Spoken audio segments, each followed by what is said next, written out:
L'ente di formazione Irigem di Rosà ha vinto la prima edizione del concorso di idee per un uso consapevole della rete internet e dei social media indetto dalla Regione Veneto.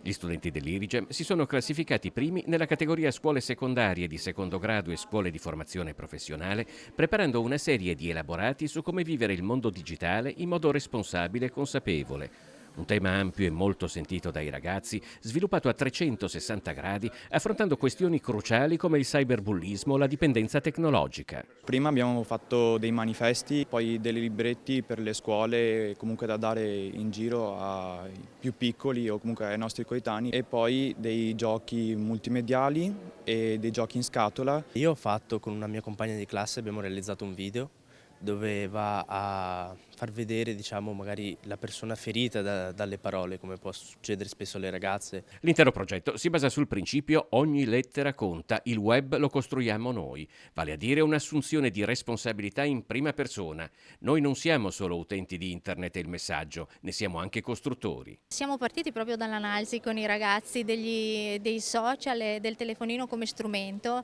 e poi lo abbiamo trasformato in un contenitore, quindi in un contenitore fatte delle loro parole, dei loro foto e da lì abbiamo creato il progetto. Tutto il progetto è imperniato su questa, tra virgolette, medaglia a doppia faccia in cui coesistono sia la relazione umana, sociale, quindi hanno lavorato in soldoni, in gruppi, gli alunni si sono relazionati fra di loro e a questo dall'altra parte della medaglia troviamo tutto quello che è l'aspetto della comunicazione online. Un impegno che è stato riconosciuto col primo premio consegnato all'Auditorium del Sant'Artemio di Treviso. Lavorare su questo progetto e lavorare insieme magari può riavvicinare anche su questo tema appunto l'interesse della classe e degli studenti. Quanto vi ha aiutato quello che imparate a scuola nel realizzare questi progetti?